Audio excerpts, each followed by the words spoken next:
None remain to say what this world was like during the time that came before.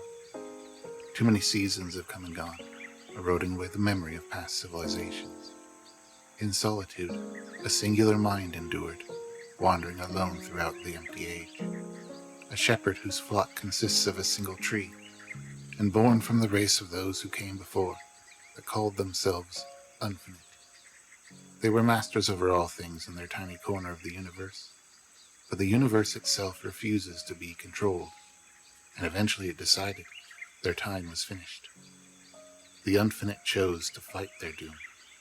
All of their greatest minds devoted themselves solely to their preservation. But the only permanence is impermanence. It is a fundamental law of time. Entropy, after all, is only an interpretation of time, and vice versa. But that's a thought for another life. The first memories of a new history are created on a perfect day, just as it's about to begin, and the first rays of light have just broken the horizon. The weather's warm, and a slight breeze carries the sweet scent of salt water with it. Unseen birds add their voices to the ambiance, cheerfully singing their morning songs to one another, sounding far away, yet clear and undisturbed. A girl lay still beneath the open sky, keeping her eyes closed to its brightening. She focuses instead on all the other sensations bombarding her freshly woken mind. Eventually, she lets her doe eyes open. They're colored light blue with a burst of yellow at their center, and they look more wise than her adolescent frame otherwise appears. She finds herself lying on her back, with the boughs of a lone tree gently swaying above. She's positioned at the top of a hill that steadily declines to a valley below. Beyond the valley grows a dense wood of tall, leafy green trees that stretch out to the horizon, with a vague glimmer of a few mountain peaks further away. In the other direction, just on the other side of her lone tree, is the precipice of a sheer cliff that drops into a vast sea of tranquil cerulean water, with no sight to its end. She has no idea how or why she's here, no memory of anything that has ever happened before this moment. Confused, she picks herself up out of the green foliage she's nestled in, and realizes that she's not alone. Sitting under the nearby tree is another woman, older than herself, similar in stature, but different. The woman is completely bald. In fact, she appears to have no hair growing anywhere on her faintly glowing golden skin. She wears some loose-fitting fabric of the purest white, draped and tied about her softly. Her slender golden arms are left exposed, and the back of her dress opens, where two large feathered wings, as white as her clothing, are folded together. She holds something in her hand, flimsy and with a series of markings upon it, and she's looking it over thoughtfully when she notices the newly awoken. Hello. Her voice is soft and inviting. Would you like any help? She doesn't know how, but she understands her words, and instinctively knows how to respond. Oh, no, thank you. Okay. The golden woman smiles at her again, then looks back at what she's holding before adding in her delicate way of speaking. Rise when you're ready. We have all the time you need. Even more confused now, the girl pushes herself up, admiring the soft green plants she'd been lying on, then looks up at the tree that dominates the nearby scenery. The tree only has a few thick branches sprouting out from its wide trunk. At the end of each of those branches are patches of leaves, and among each of those patches, a single purple fruit. The bark of the tree is light brown, almost white, and the leaves a dark green. Draped over her own body is clothing similar to the others, though not so perfectly white as hers. She leans forward to reach around and feel her own back to see if she, like the golden woman, has those magnificent feathered wings, but is disappointed to discover nothing there. There were 13 of them once, including yours. The winged woman tells her, as she finishes up what she was reading and slips it into some hidden fold of her clothing. Of the fruit, I mean to say. She doesn't look up to the tree as she continues speaking, choosing instead to keep her eyes locked on her newly awoken companion. The tree is called Bodhi, and there were once 13 of them as well. Long ago, that is. Now, though, even if you searched the whole world for 10,000 years, you would never find another, and these 12 fruits are the only left, and the only that this tree will bear for millennia, if it ever bears more at all. I'm sorry, The sleeper interrupts her. but I have no idea how I got here. Of course, I'm the one who should be sorry. I understand that it's terribly confusing, being reborn like this and all. The golden woman rises from where she sits, approaches the other, and offers her hand. My name is Om. The golden woman says. Let me show you something. Om scoops her up into her arms with surprising ease. The touch of her skin feels so natural that the newly awoken forgets any feelings of suspicion and lets herself be taken away. Om's great wings spread and gently begin to flap, the air being silently pushed away in sweet, fragrant gusts, and she feels almost weightless as her feet lift away from the ground. Up they go, straight up, until they're just above the height of the Bodhi tree. This is only a small fraction of the world. Om says, carrying her easily like a child cradled in her arms. This is your gift, my gift to you. An age is ended, a new age must begin. Take the fruit of the tree with you. Any who eat of it will be awakened just as you were, and with your chosen, you shall build a new world. Om begins a gentle descent to the ground, flapping her wings with little effort. She lands and places the other carefully back down beside her. Once the sleeper's feet are back on the ground, she feels a strange sadness, like she's lost something that she's had since before she was born. Please. She looks into the bottomless light emitting from Om's eyes. Who am I? Om looks back at her for a moment and casts a loving smile. Who would you like to be? She doesn't know how to answer that. How could she? She's only just been born. All she can think is that she'd like to be like Om, to be able to make anyone feel like everything's going to be all right. She wants to be able to comfort anyone the way Om has comforted her. Could you give me a name? She asks, and she reaches out to grab her hand. Om nods and looks thoughtfully at her for a moment more. I'll remember you as Pearl, she says, and she releases Pearl's hand. The world is yours, Pearl. You are the first. You always were, and you always will be. Explore and make of it what you will, and I will watch over you. You're coming then? Pearl asks. You may not always be aware of my presence, but I'll always be beside you. Om looks out to the horizon. She appears lost in thought as she smiles with admiration.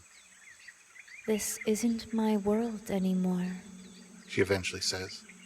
My interference in your journey, beyond what is already known, could have unforeseen consequences, and none would benefit from it. You'll not feel alone for long. The fruit will provide you with new companions, sooner than you think. Take the Bodhi, explore the world and give it a name, as I have given one to you. Give names to all the things you come across. Choose 12 others to receive the Bodhi. You will want for companionship otherwise. But don't rush yourself. The fruit will never spoil, and neither will you, now that you've eaten of it. So take as long as you need, but first you should rest. The word casts a spell over her, and Pearl suddenly tires, so much, in fact, that her vision blurs, and her eyelids hang like they've the weight of the world upon them, and she lets Om take her in her arms and lay her gently back down at the base of the Bodhi tree. The last thing she sees is Om's face, lovingly looking back at her as her glow dims and she fades away.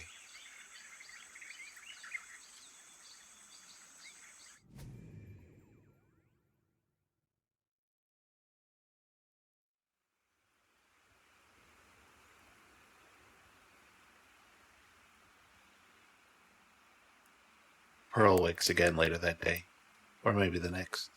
She isn't entirely sure. She finds herself beneath the Bodhi tree. Her body feels stiff with sleep, and her thoughts turn to Om. She calls out her name several times. Om. Om. but never a response.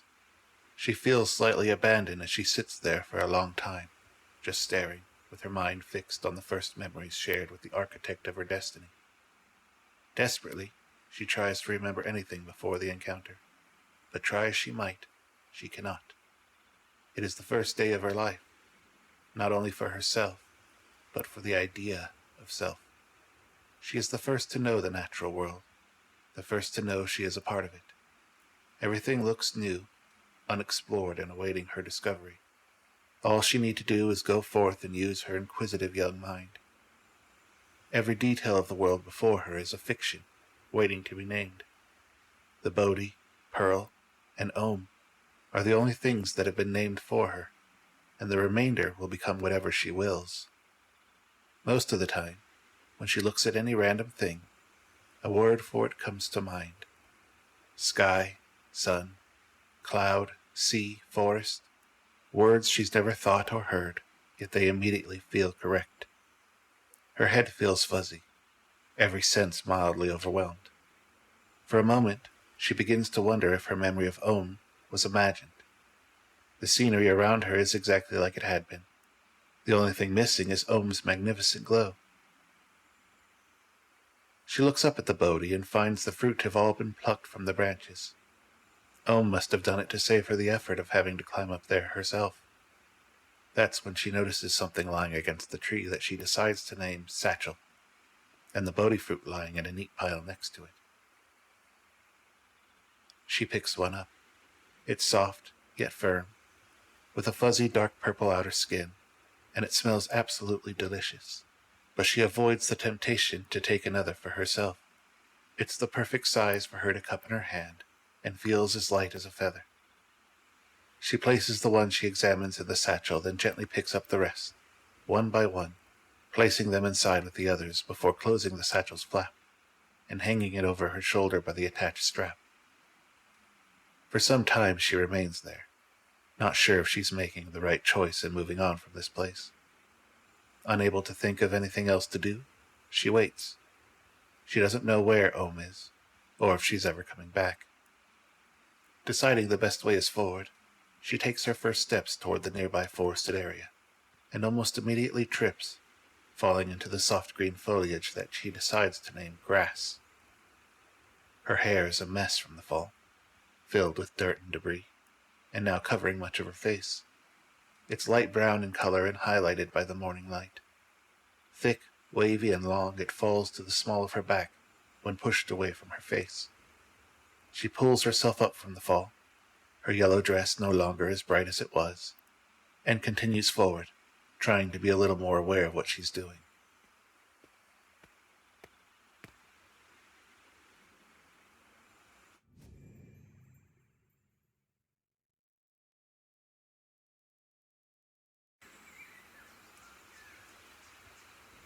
The trees ahead are dark in color, compared with the pale wood of the Bodhi.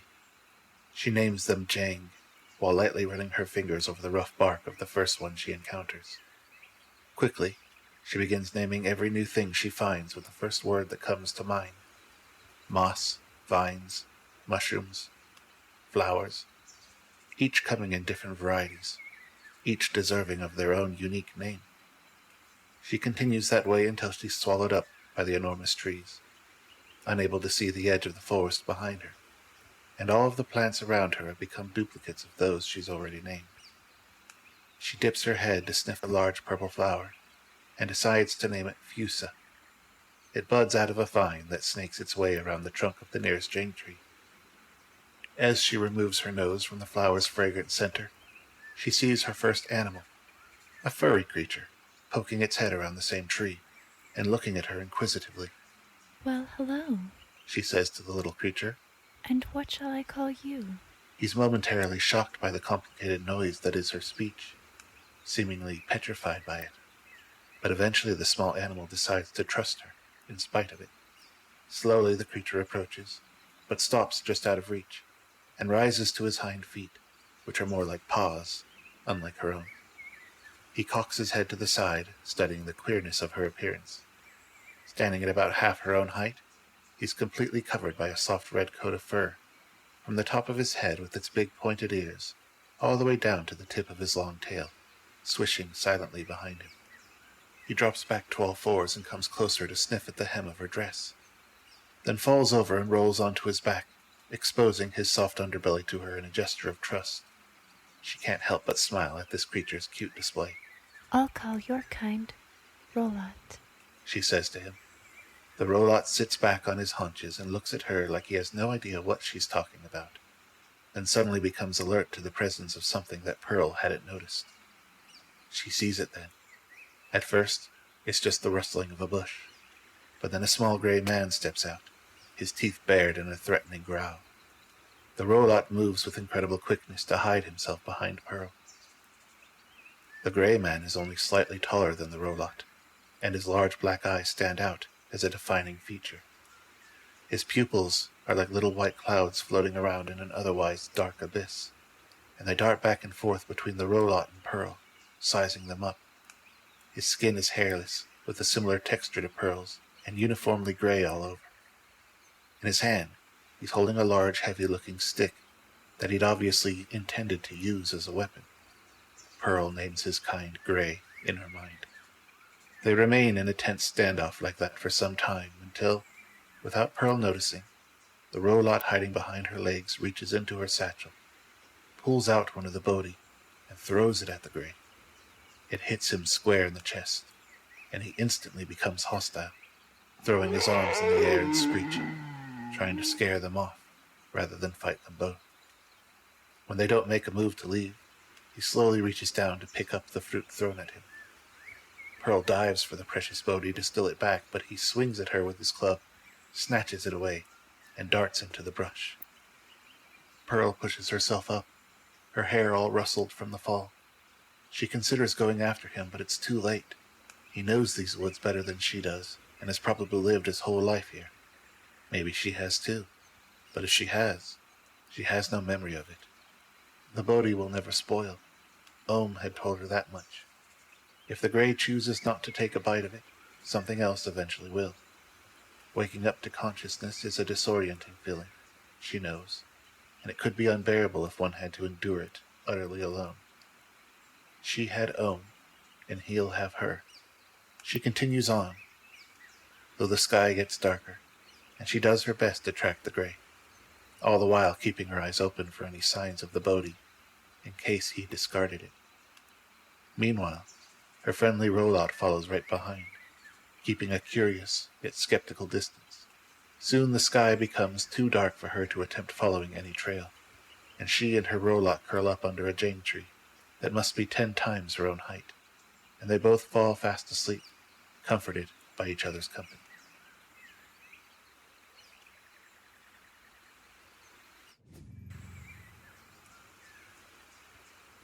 She's not sure how late it is when she wakes up to a blood-curdling scream.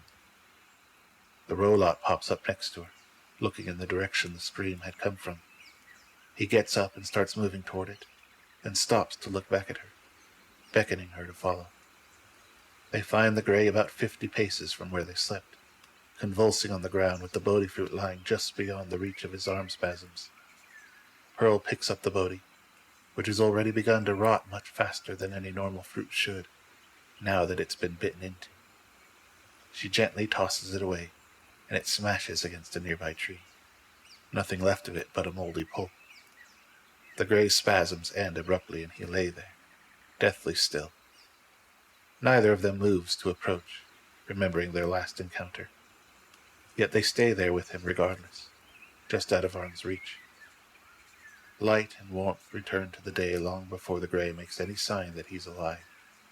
Just the smallest of movements in his fingers at first. Then his eyes, which had been solid black while he was unconscious, slowly regain their pupils of cloudy white. Eventually, he sits up and calmly looks around, faced away from Pearl and the Rolot, unaware of their presence. Pearl breaks the silence. Hello. Her voice is soft and inviting. Would you like any help?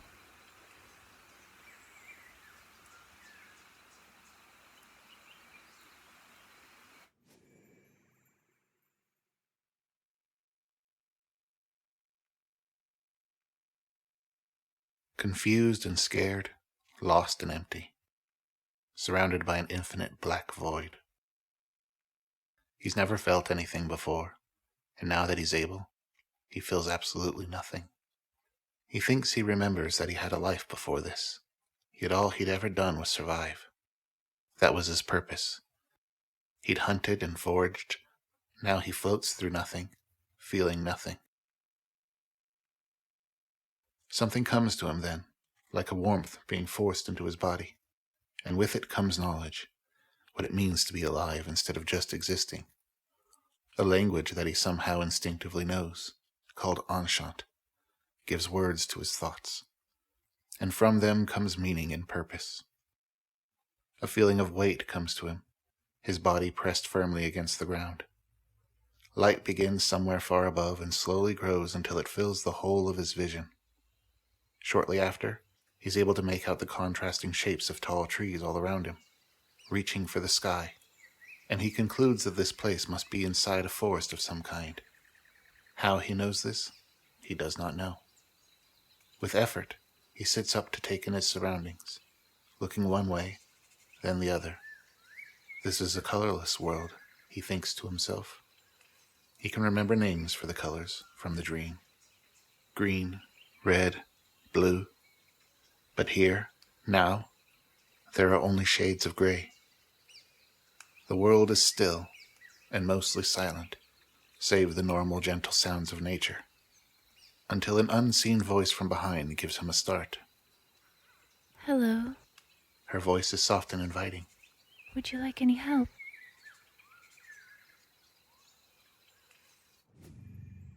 He spins round to see a young girl and a small rodent staring at him. The rodent looks terrified, like it expects him to lunge at any moment. The girl looks like she wants nothing more than to comfort him. Who are you? His voice sounds unnatural to him, having never listened to it before.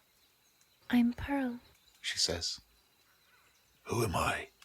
The voice coming out of him lacks the feelings of fear and uncertainty he's experiencing.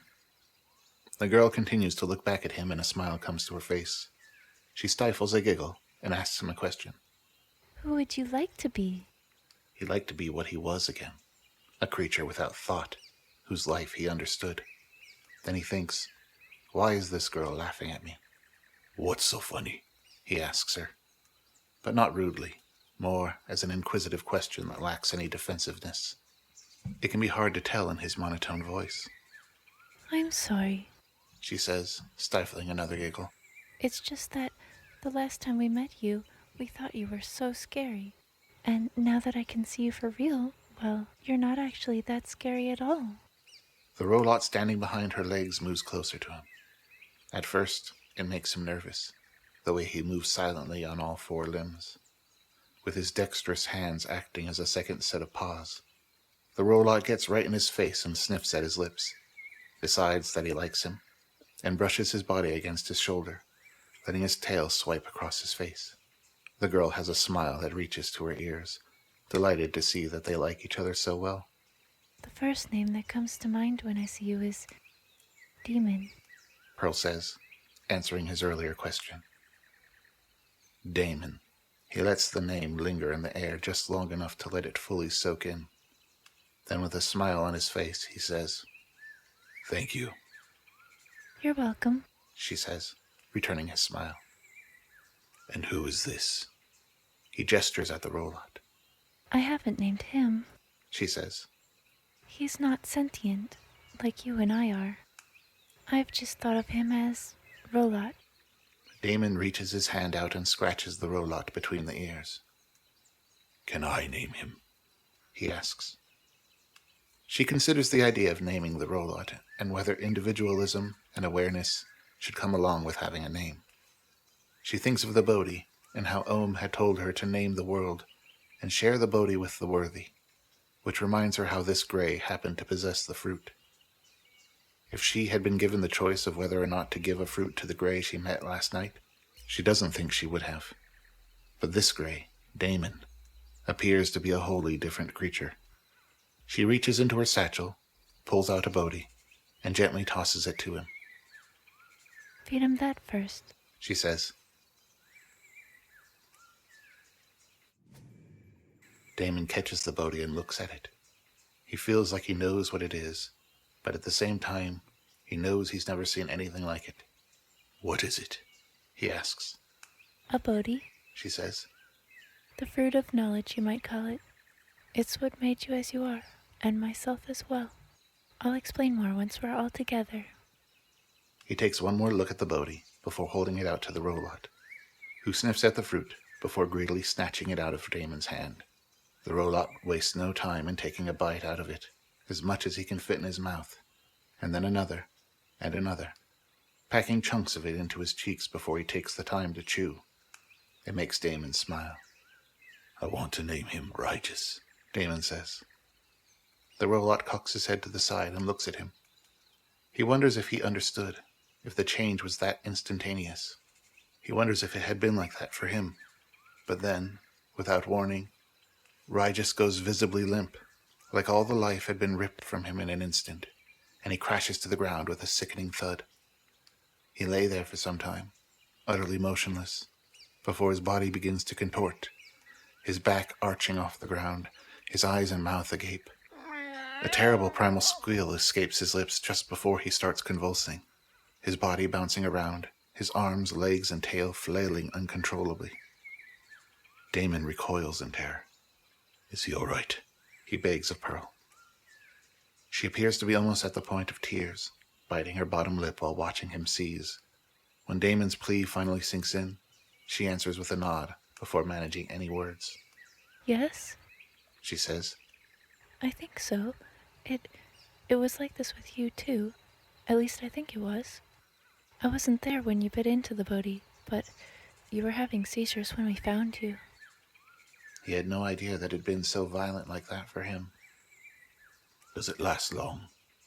No, but you slept for quite a while afterward. Almost as if he'd heard them, Righteous suddenly stops moving. He immediately becomes peaceful, as if nothing has happened. He looks as though he's just laid down for a nap. Damon, somewhat hesitant, goes to his side and rearranges him so that he looks more comfortable, then places his hand gently upon his chest to make sure he's breathing. Pearl moves to the other side of Righteous and places her hand on Damon's. She looks at him with her large, scared eyes and tells him, He'll be okay, Demon. I promise. We all will.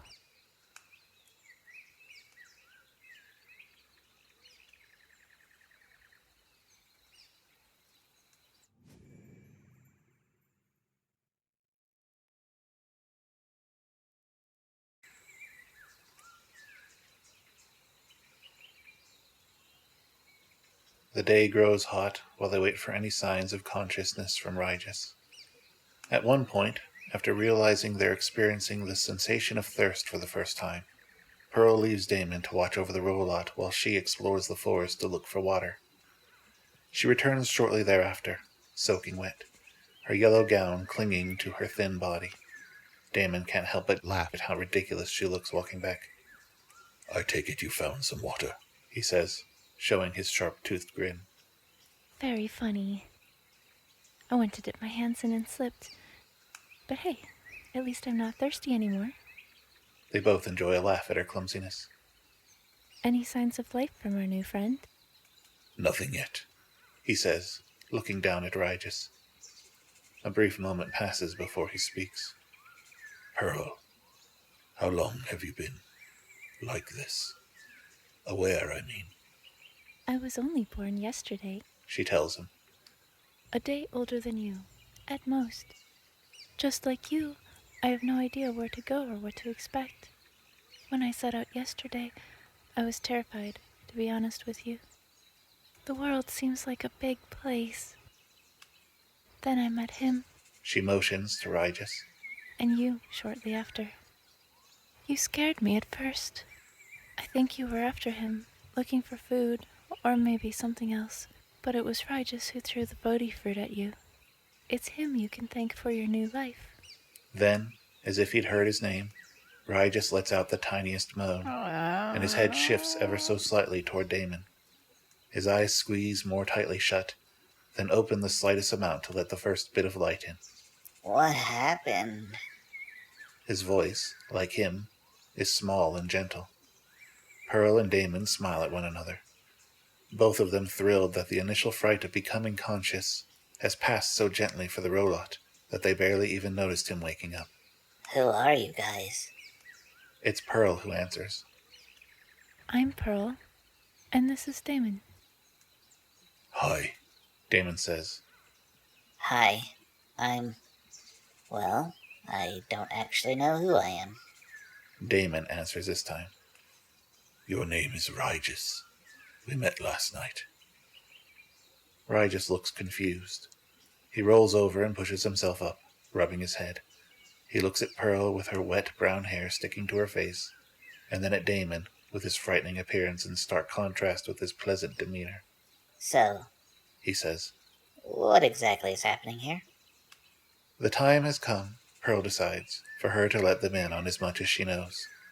She begins relaying her story to them with as many details as she can remember, like how she woke up only the previous day and met Ohm, and what she told her about the Bodhi, and how they've inherited the world to share with another 10 of their choosing.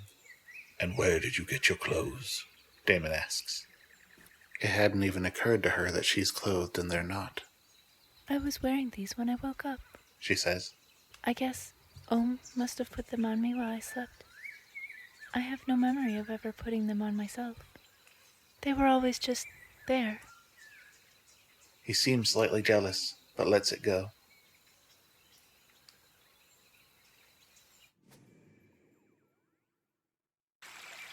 Later, the three of them make their way down to the river where Pearl fell in. She strips off her still damp clothes, laying them out to dry, and all three of them bathe in the riverbank. A shockingly refreshing feeling on such a hot day. Together, they name the large river Rush for its fast-moving waters in the deeper parts near the center, and they soak and play in the cool, shallow banks for a long time while getting to know each other's personalities. Pearl is like the mother of the group, the leader. She comes across as older and wiser than the other two, despite only being consciously 1 day older than they are. Damon is more serious and uses caution in everything he does. While the other two quickly get into the rush and start splashing around near the fast-moving water, Damon sits on the bank of the river and simply dips his feet in, only daring to enter when he sees for sure that it's perfectly safe. Raij's personality is more playful. He always has a smile on his face, and he's always ready to do anything, just to have the experience of doing it. Sometimes he gets lost in his own thoughts, and stops paying attention to the rest of the group, and does his own thing. He looks at everything with curiosity, cataloging all the knowledge he's able to cram inside his mind. A thought comes to Raijis that he suddenly needs to share with the others. We should copy down the names of everything, He says, with no introduction to his thoughts. so we don't forget them. How are we to do that? Damon asks. They all think about it. How would it be possible to record one's thoughts? We'll have to think about that. Pearl says. There must be some way to do it, like a picture from your mind of what you can see. Language made physical to look at again, Damon adds. Or more accurately, words. We have language, but we can't see or make a record of it. Everything lost after being heard, never to be truly heard again. If we created images to symbolically stand for the sounds we make, the words, so to speak, we could teach ourselves to understand and recall them exactly as they were writ. If the symbols are simple enough, we could carve them into something, like the wood from one of these trees. We could use our fingernails, perhaps. Mine are sharp enough, and I've noticed that Raij's nails are sharp as well. That's brilliant. Raijis congratulates him after quietly listening to him speak. We'll need to work on coming up with some system for that soon.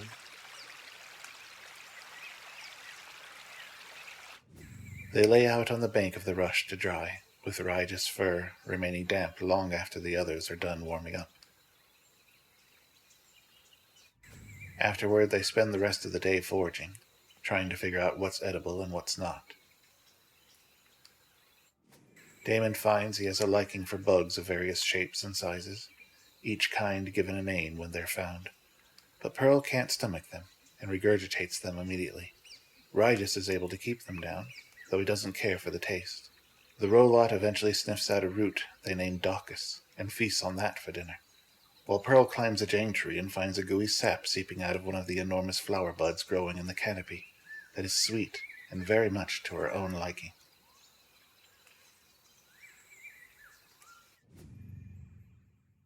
They find themselves exhausted after dinner and notice the sky growing dimmer, so they huddle between two jane roots, and together they drift off to sleep. Except Damon, who can't figure out how to turn his sight off. He sees the other two have lids that cover their eyes, and he runs his fingers over his own to discover he has none.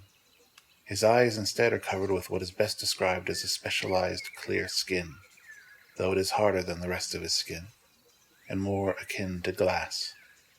Eventually, boredom pushes him into a catatonic state of near sleep, completely aware of his surroundings, yet lost in his own thoughts.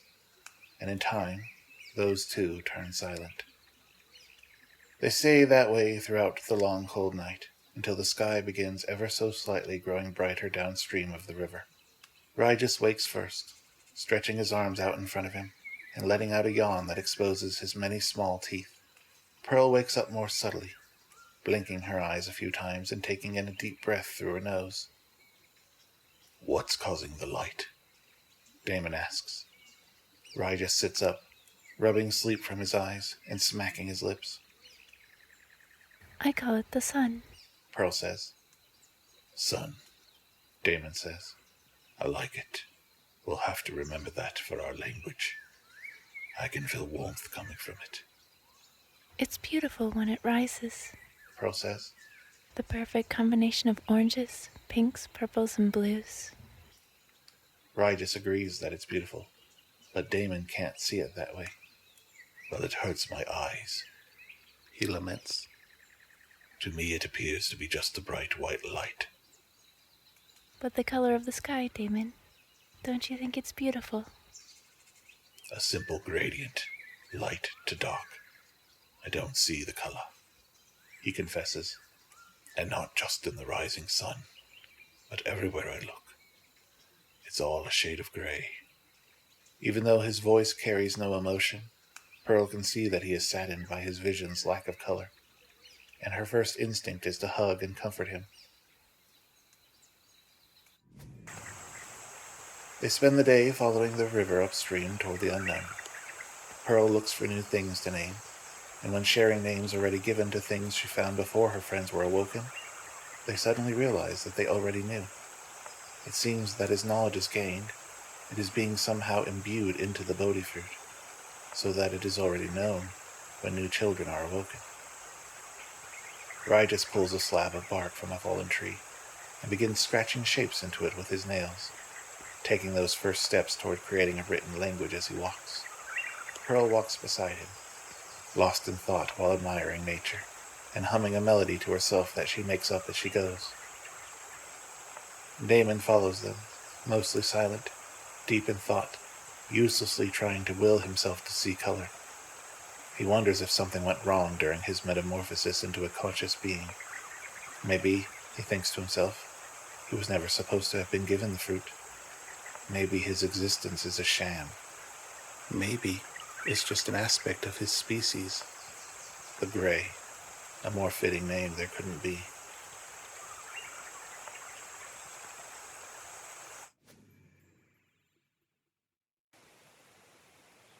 As the sun fades that evening, they suddenly reach the edge of the forest of Jane.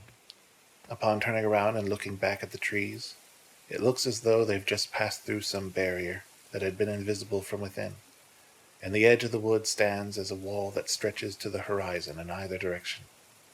The change of scenery ahead looks much easier to traverse, with rolling hills covered in grass, waist high to Pearl, the tallest of them, and chest high to Rygus, the shortest. The rush becomes slower and wider as it cuts through the hills ahead.